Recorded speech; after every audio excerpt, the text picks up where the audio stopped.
Welcome to the Deep Dive. Today we're getting into something pretty big, early childhood care, specifically daycare, and how it might impact a child's development and their mental health long term. Yeah, this is definitely a topic that hits home for a lot of people listening, whether you're a parent now, maybe thinking about it, or just interested in, how kids grow up and the choices we make as a society. Exactly. And we're basing this on some really interesting source material discussions featuring Komisar. She's a clinical psychoanalyst, loads of experience, over 30 years working with young children. Right, and she talks a lot about attachment theory, the effects of daycare, and maybe some different ways to think about childcare. So our mission today really is to unpack the key insights from these discussions. We're looking at things like the biochemical side of things, how early experiences affect later mental health. That whole idea of secure attachment, what it means, attachment disorders, and also the bigger picture, like societal pressures around childcare choices. Okay, so let's start there. Secure attachment. The sources say it's crucial in the first 3 years, especially year one. Why is it so fundamental?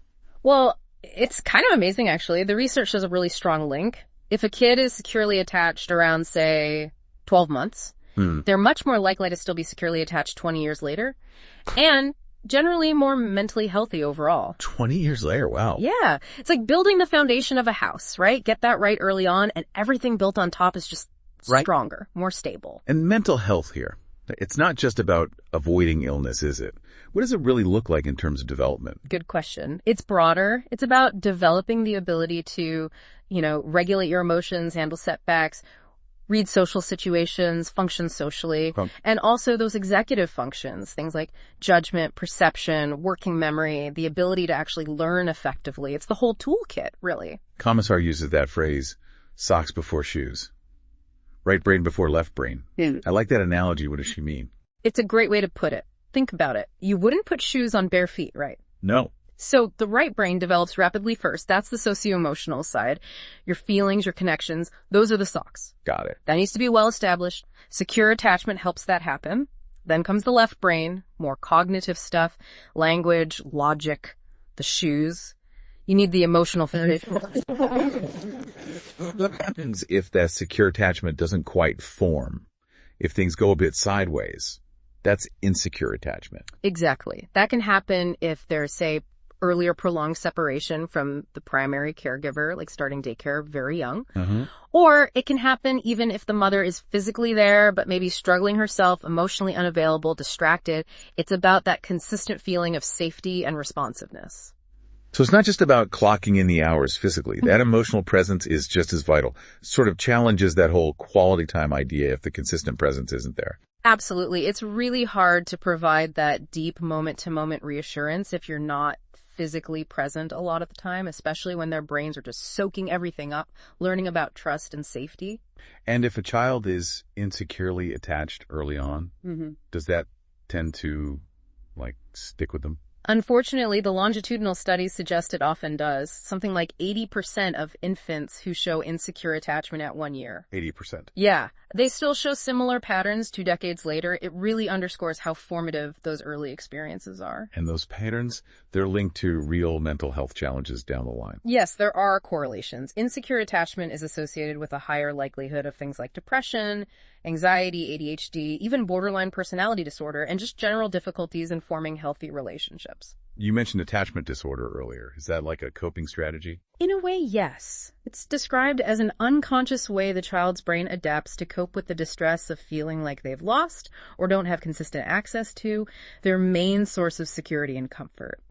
It's sometimes called anaclitic depression, a kind of deep sadness or withdrawal linked to that loss. And there are different types, right? Like avoidant attachment. What does that look like? With avoidant attachment, you might see a child who seems almost unfazed when their mom leaves, and then when she comes back, say at daycare pickup, they might ignore her, turn away, look busy.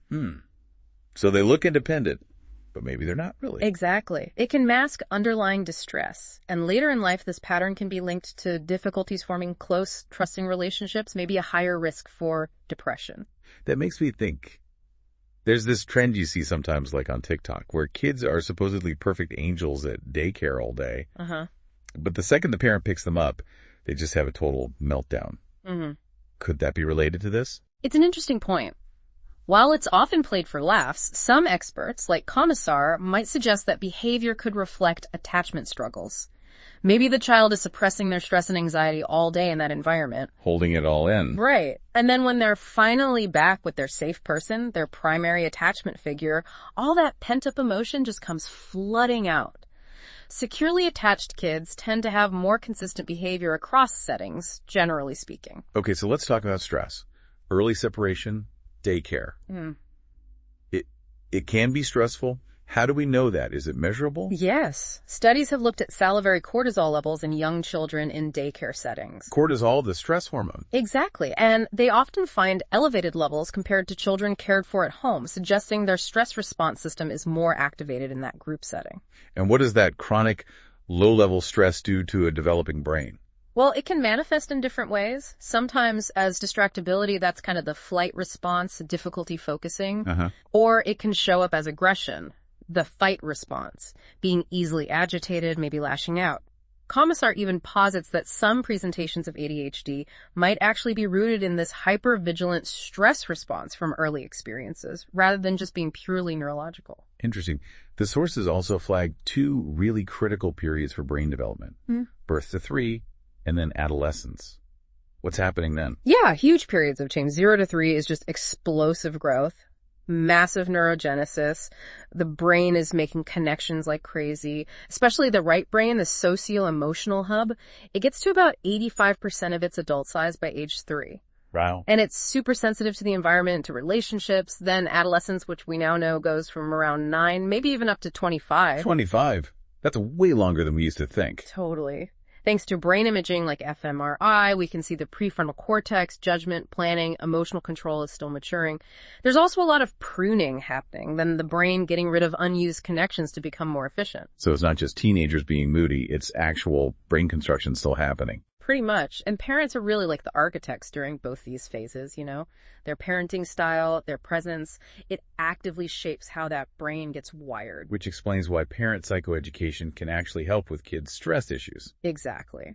When parents understand this and maybe learn different ways to respond, it can make a real difference. Okay, let's shift a bit to the societal side.